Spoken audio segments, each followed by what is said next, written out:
I wasn't invited. Not this year. Not the year before. Not for the last 10. The email came on a Tuesday with a subject line trying too hard to sound warm.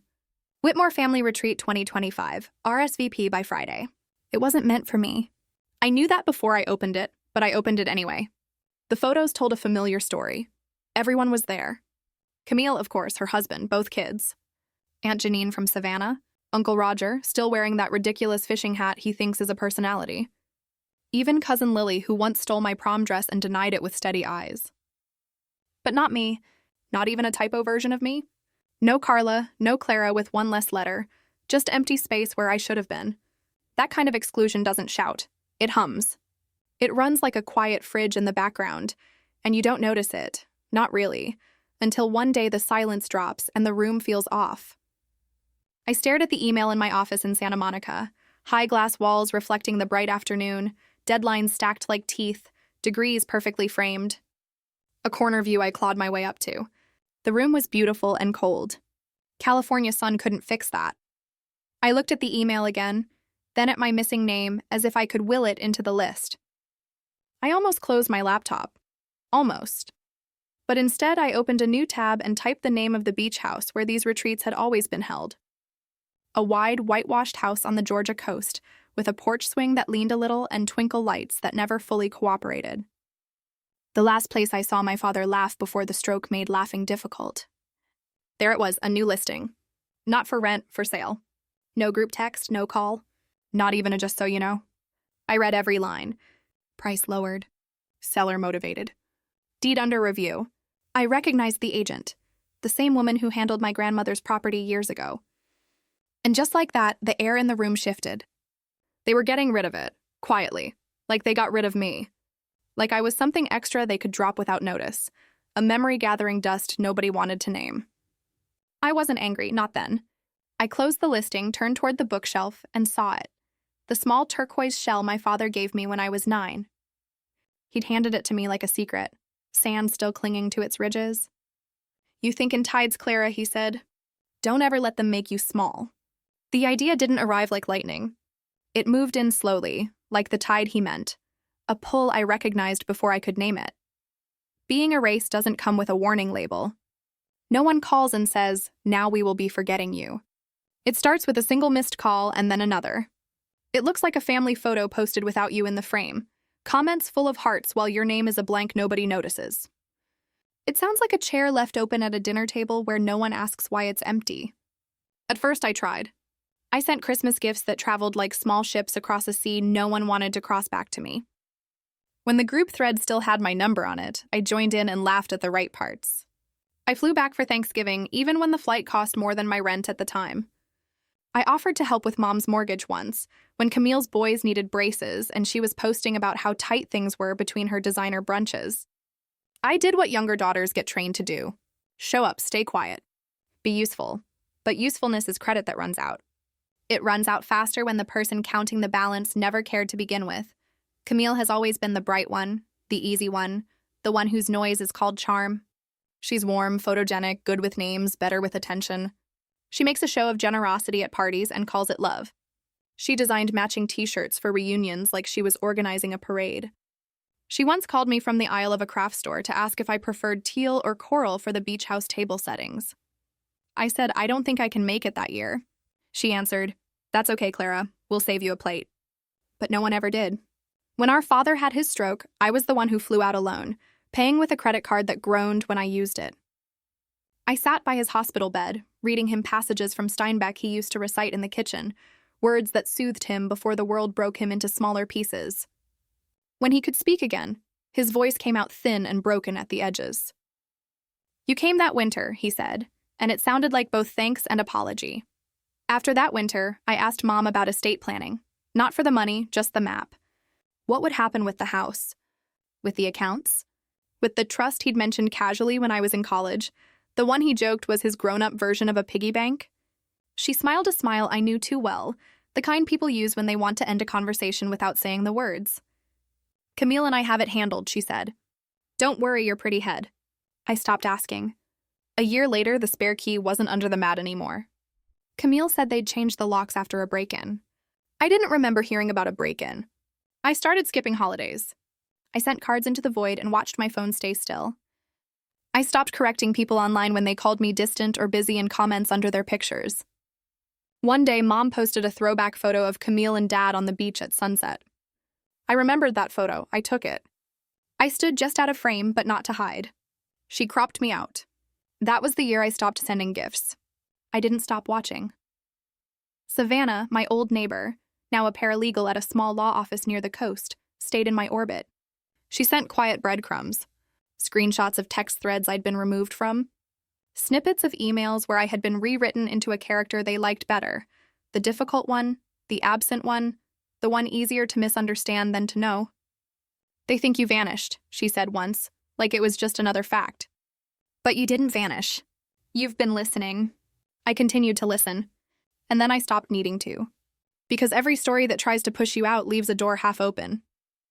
Mine had a door resting on a hinge my father had left for reasons I understood in my bones. I didn't buy the house to make a point. I didn't do it to punish anyone or to post a victory. I bought it because I was done living like my absence was a mistake. The listing was 11 days old when I saw it, 13 when I acted. It sat quietly, tucked under a shell company name that was tidy and bland. I work in corporate strategy. I know that kind of tidiness. I've filed those papers. I've turned people into names on lines and called it clean. I wasn't angry. I was precise. I printed every document I could get. I called a friend in property law who had once saved me from signing a contract with 3 traps hidden under polite language. I scheduled a call with Savannah that same night. She ran a title search that took less than 10 minutes and found what no one had been careful enough to hide. My father's original trust carried a fallback clause, quiet but clear. If the estate fell into delinquency, missed tax filings, lapsed insurance, failure of disclosure, the secondary beneficiary would have full claim to a reassignment of title. I was the secondary beneficiary. The property taxes had lapsed. So had the insurance. It wasn't cruelty. It wasn't even malice. It was laziness, the kind people practice when they assume the world will fill in the blanks for them. They thought the house could sit empty, half used and half claimed, while they figured themselves out. But my father had known better than to leave his memory in half hands. He built a back door because he understood that sometimes the people you love lose the thread of you. Savannah's voice on the phone was careful and steady. "If you want it, Clara, it's yours. No fight necessary." I didn't answer right away. I looked at the turquoise shell on my desk. It had survived childhood sand and a dozen apartments. It still glinted the way it did the day he brushed it off with his palm and told me not to be small. I opened a fresh spreadsheet and looked at my own math. Stock options, savings that would not make anyone jealous but that would make a banker nod. A plan that didn't show off but didn't leak.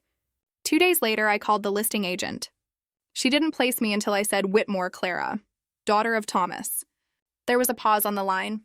"Oh," she said. "You're the other one." "Yes," I said. "The other one." The deed finalized under the fallback clause without a press release, without a group text, without anyone's approval. Then I went to the booking portal and reserved the master suite for 3 nights starting Friday. I typed the guest name, Miss C. Whitmore. Under preferences, I wrote, "Please place a bottle of good champagne on ice." Guest prefers firm pillows, cotton sheets, and full privacy. When the confirmation landed in my inbox, I didn't smile. I didn't cry. I just sat there and realized I was breathing differently. They removed my name from the invitation. I added my name to the deed. I arrived early on Friday, not to greet anyone and not to spy, just to stand on the porch and measure the distance between the girl who used to swing here and the woman who had to ask the law to remember her. The house looked smaller, or maybe I had grown in ways it couldn't hold. The porch swing still leaned. The shutters wanted paint. Someone had replaced the front lantern with a flimsy solar bulb that blinked too fast at dusk. But the house breathed in the wind the same way it always had, a slow inhale and a slower exhale, as if the ocean taught it how to wait. Inside, the room I'd reserved held exactly what I asked for. Champagne on ice, sheets turned down, my name spelled correctly in the guest book. I left everything untouched. I walked out, locked the door, and parked 2 streets over in a rental sedan that smelled like someone else's vacation. At 6:42, I saw the flash of white that was Camille's Audi curve into the driveway. Her husband got out first, already shaking his head at something minor like luggage straps. 2 boys tumbled after him, arguing about nothing like it mattered.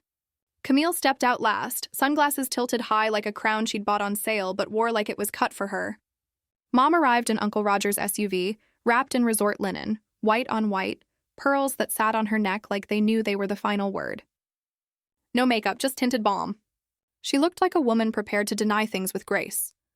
They rolled their bags toward the steps full of ease. I heard laughter. I heard instructions. Camille reached the front desk first. And then everything paused like a song cut mid-chorus.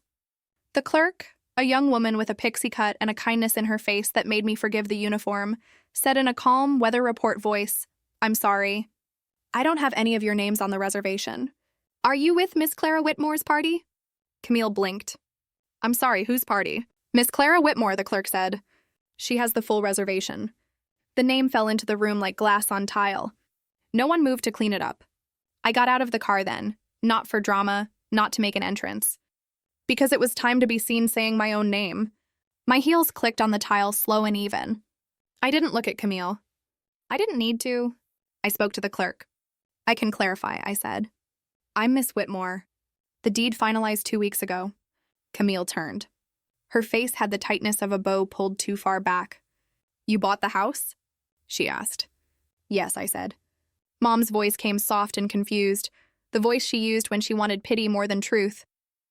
"But why would you do this?" I looked at her without anger and without need. "Because I was never invited. But I was never gone." Camille stepped forward, her arm stiff like she might cut the air. "You think this is funny? You think hijacking our family trip proves something?" "No," I said, and even I could hear how quiet my voice was. "It settles something." I handed my ID to the clerk. Anyone not on my guest list should be politely escorted elsewhere. "But don't be harsh," I added, and I meant it. "Their family—" The clerk hesitated, then nodded because rules are rules and my name matched the one that mattered. Behind me, no one spoke. Not Camille. Not Mom, not Uncle Roger. Silence did the work.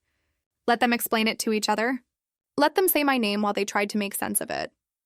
They drifted away from the desk in a cluster that looked like a storm cloud shrinking. There was no shouting. No dramatic exit. Just shoulders pulled back too tight and a quiet that followed them out like a smell. I expected the next day to be empty. It wasn't. A news van parked just beyond the hedges, pretending the driveway was public interest. The man in front of it had too much gel and too much certainty. He stood with a microphone like he'd caught a politician with a bribe. I didn't open the door. I didn't owe a show.